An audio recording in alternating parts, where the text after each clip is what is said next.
4 years ago, I was 30, living in a small city surrounded by a few close friends. I had a job as a graphic designer at a local studio, and life felt peaceful. I enjoyed the quiet evenings in my apartment, where I could unwind with my sketchbook and a cup of tea.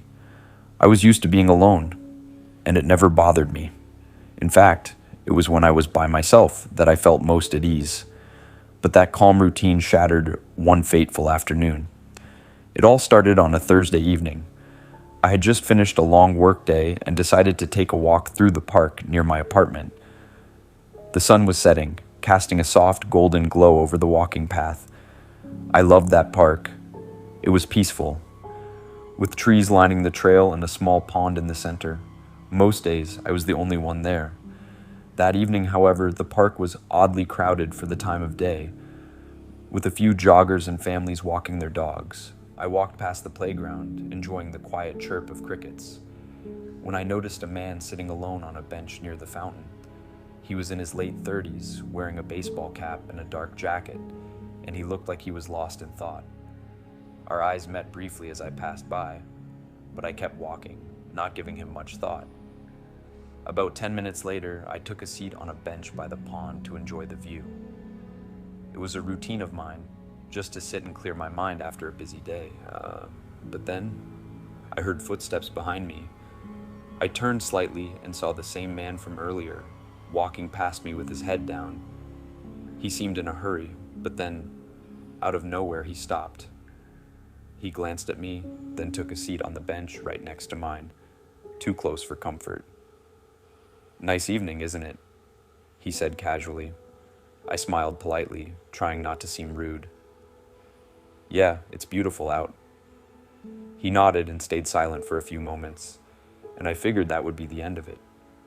But then, unexpectedly, he spoke again. "I'm new in town," he said. "Just moved here last week. Do you live around here?" I felt a slight unease. It wasn't so much his question. It was just the way he asked it, like he was fishing for something. I kept my response vague. "Yeah, not too far from here."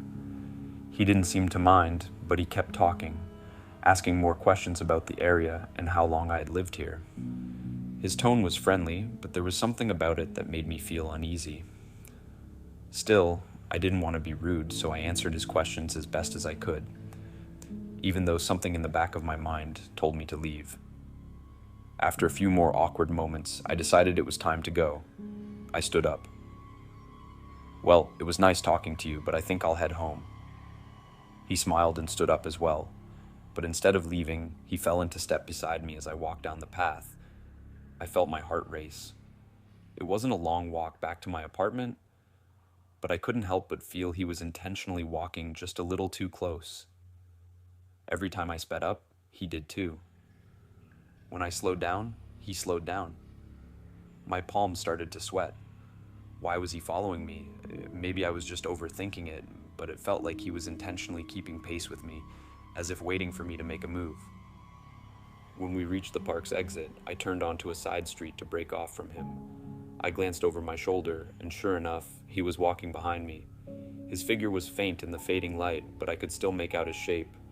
My pace quickened, and I turned another corner, hoping I was just being paranoid.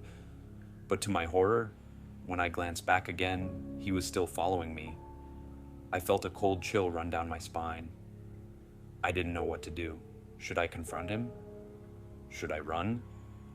My phone was in my pocket, but I didn't want to risk him hearing me call for help. I tried to think quickly.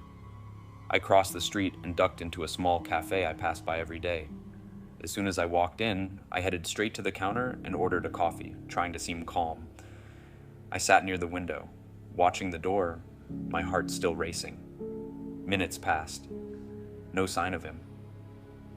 Then, just as I started to breathe easier, I saw him across the street. He was standing near the park, just staring across the road, as if waiting for me to leave. I stayed inside for a while longer, pretending to sip my coffee. When I finally left, I waited until the street was clear before darting to my apartment. For the next week, I couldn't shake the feeling that someone was watching me. I kept the blinds shut, double-locked my doors, and avoided walking in the park. Every sound outside my window made my heart race, and I jumped at every knock on the door. I tried to tell myself it was just one weird encounter, but the fear kept lingering. Then, one evening, I saw the man again. I was at the grocery store, standing in the checkout line, when I caught his reflection in the glass. He was standing near the produce section, staring right at me. Our eyes met for a moment, and he quickly turned around and walked out of the store. That was the last time I saw him. But the unease never really went away. It's funny how something as simple as a chance meeting can change the way you view the world. How it only takes one stranger's presence to make you question everything that once felt safe and familiar. I never did find out who he was or what he wanted.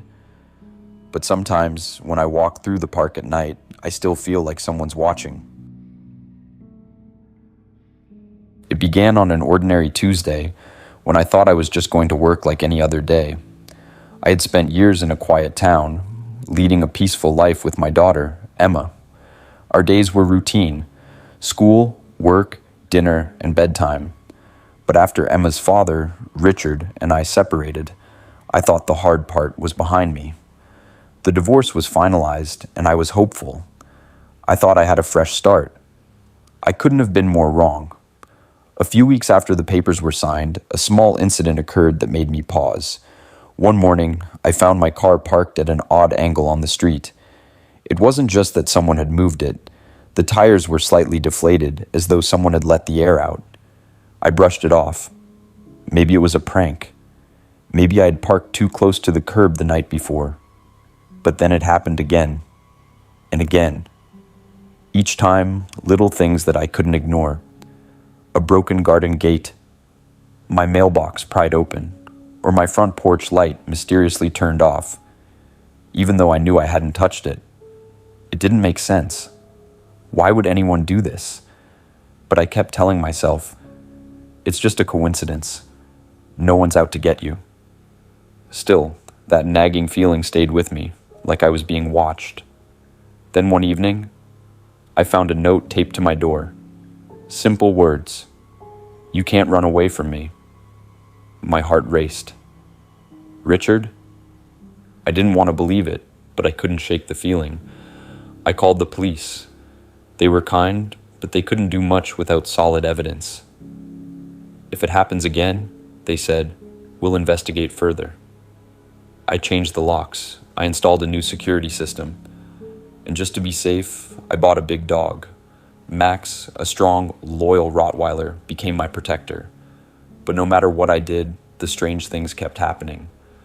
And then came the phone calls. Every night, without fail, the phone would ring at the same time. There was never anyone on the other end, just heavy breathing. I would hang up, my heart thudding in my chest. And yet, each call left me feeling more and more helpless. I couldn't stop him.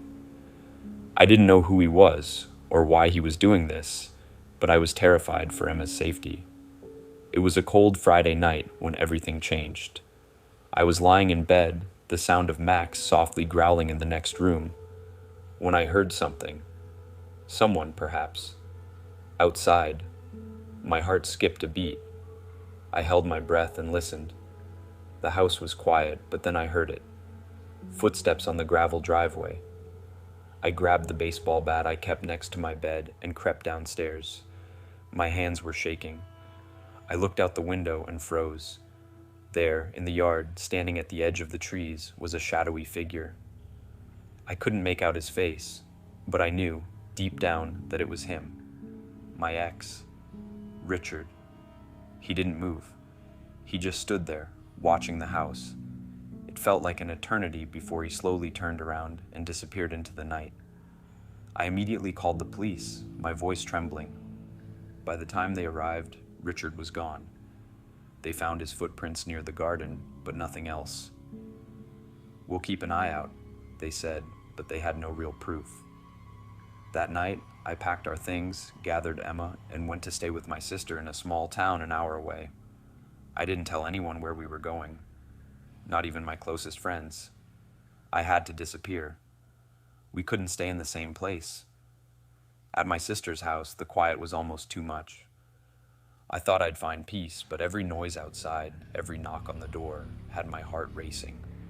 Max was on edge too, growling at nothing, staring into the distance with a look of worry. Weeks went by, and things seemed to settle down. No phone calls, no strange messages. But I couldn't let my guard down.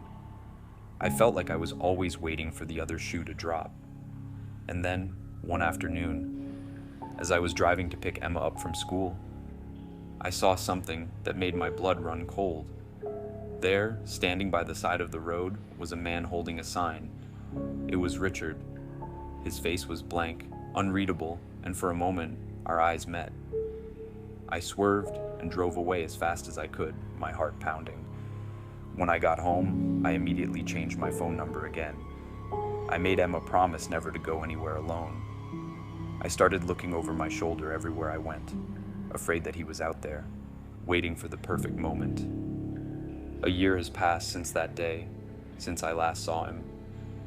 Life has slowly started to return to normal, and Emma and I have settled into a routine again. But even now, I can't shake the feeling that he's still out there, watching. I don't know why or what he wants, but I can't let my guard down. I won't stop being ready. A few years ago, I worked as a shift manager at a small cafe. I was 26, married with 2 young kids, and lived in a quiet neighborhood just a few blocks away. To save on gas, I often walked to work, spending most of my shifts greeting customers, taking orders, and running the cash register. Most of my customers were familiar faces, but there was one who stood out. He was a man, probably in his early 30s, who began coming in regularly. At first, it wasn't anything unusual. People came in all the time, but there was something about him. He was always polite, a bit too friendly even, and we'd exchange pleasantries whenever he visited. He'd laugh at my jokes, chat about the weather, and ask how my day was going. It wasn't long before I realized he showed up only when I was working. At first, I shrugged it off. After all, it could just be coincidence, right? But then it became a pattern. If I was on register, he'd be sitting near the counter, waving me over to talk. If I worked the coffee bar, he'd find a seat near the window and smile at me as I passed by. It wasn't just once in a while anymore.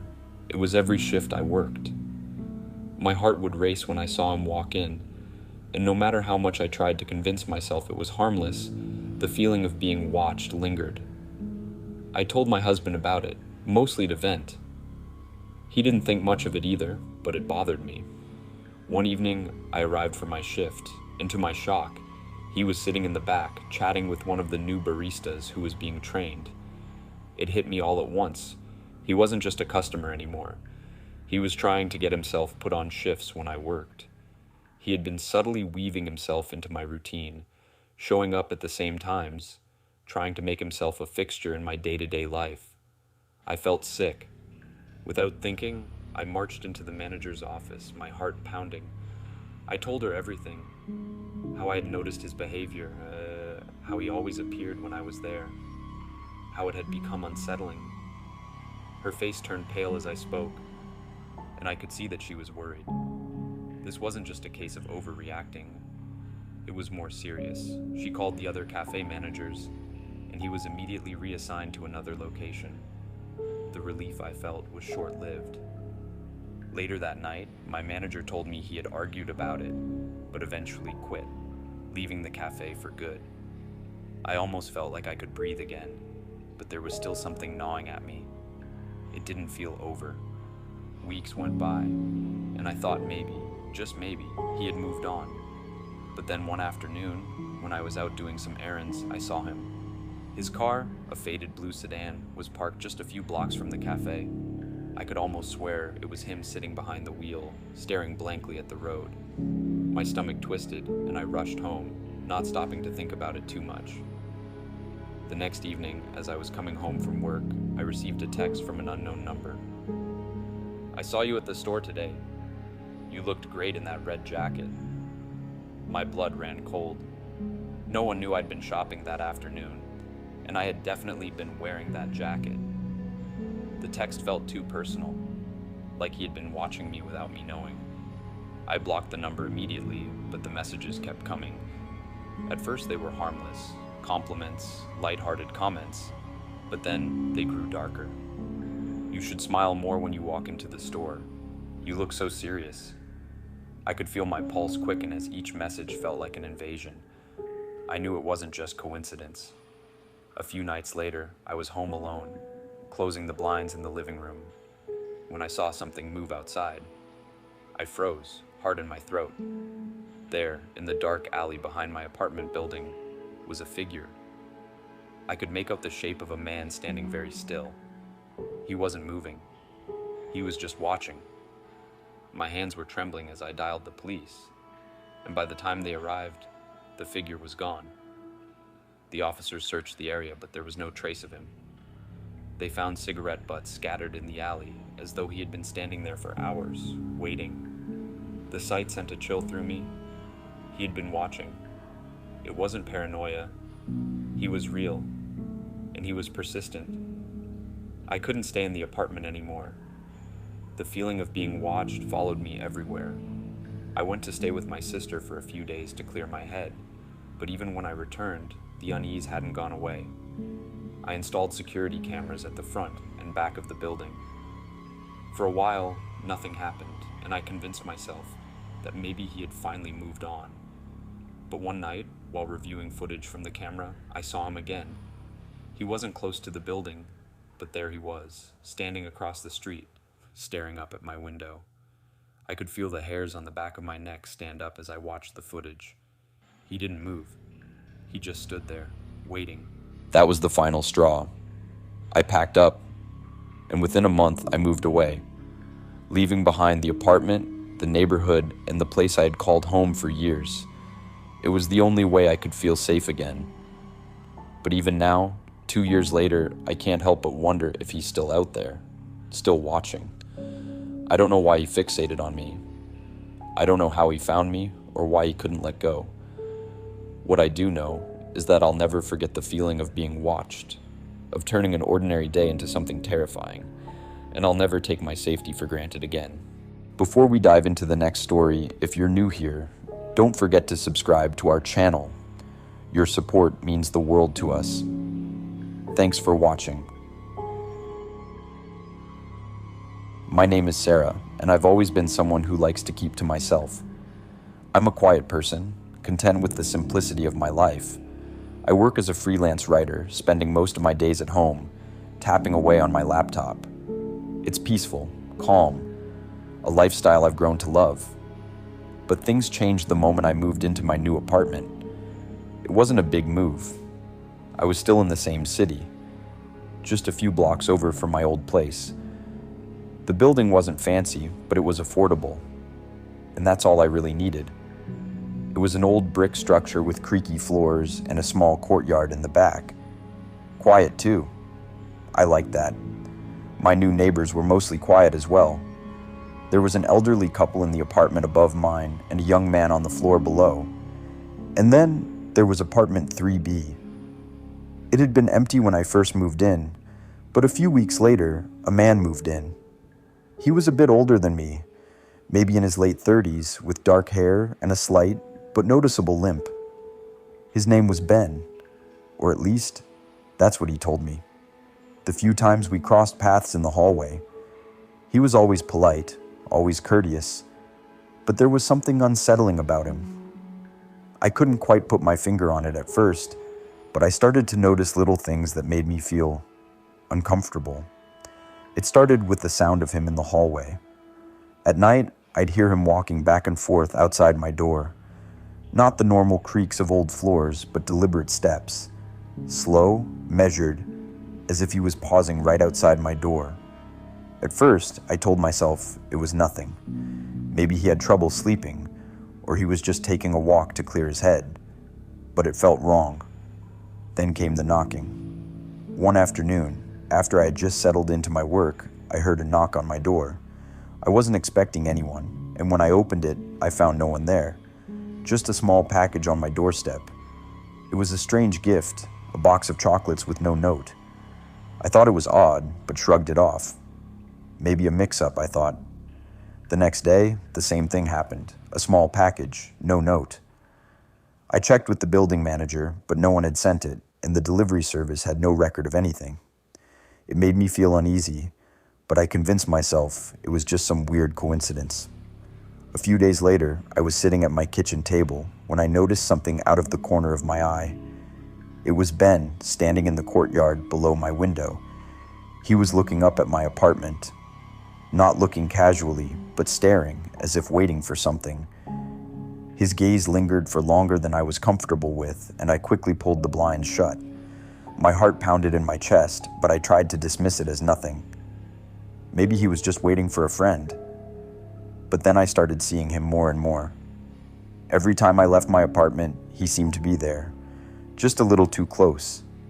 On the stairs, in the hallway, by the mailboxes. His gaze would always linger on me for just a little too long. I tried to avoid him, but he seemed to be always around. I began to feel like I was being hunted, as if I were the prey and he the predator. One evening, after a particularly long day of writing, I went for a walk around the block to clear my head. When I returned, I noticed something strange. Ben's apartment door was ajar. It wasn't wide open, but enough for me to see a sliver of light spilling out. It was the kind of thing you'd barely notice if you weren't looking for it. But I couldn't shake the feeling that something was wrong. The next morning, I went to check my mailbox, and there it was again. Another package. This time, it was a book. A Haunted History of New Orleans. A strange choice. I had never talked about my interest in history or anything remotely related to New Orleans. I was disturbed. I opened the book, and inside was a note. "I see you, Sarah. You're not alone anymore." That was the breaking point. I couldn't take it anymore. I spent the next few days looking over my shoulder every time I left my apartment. Every creak of the floorboards felt like someone was following me. I stopped going out as much. I didn't want to run into him. I didn't want to be near him. I told myself that maybe I was overreacting. Maybe I was imagining things, but then one night, while I was at home, I saw a shadow through my blinds. I froze. The shadow moved slowly, methodically, across the living room floor, almost as if it was watching me. I grabbed my phone and called the building manager, but by the time she arrived, the shadow was gone. The next morning, I found more packages, this time outside my door. All different things, a candle, a pair of gloves, an old map of the city. Each came with a note, each more cryptic than the last. But the final one was the worst. It was a picture of me, taken through my window as I sat at my desk, writing. The caption underneath read, "You've been so busy lately, but I'm always watching." That was it. I couldn't stay there anymore. I packed up as much as I could, grabbed a few things, and moved out. I didn't even leave a forwarding address. I didn't tell anyone where I was going. I couldn't trust anyone anymore. The fear had taken root in me, and I couldn't let it go. Ben was out there, somewhere, watching. I moved to a new place in the city, far from that old building, and I've made sure to keep my new address a secret. But the feeling of being watched hasn't gone away. Sometimes, when I'm alone, I still feel his eyes on me, waiting. I don't know if Ben is still out there, lurking in the shadows, but I'll never stop being cautious. I'll never forget the feeling of being watched, and I'll never let my guard down again. Thank you for watching. If you enjoyed today's story, don't forget to hit that subscribe button and join our growing community. We truly appreciate your support, and it helps us continue to bring you more incredible stories. Stay safe, and remember, trust your instincts.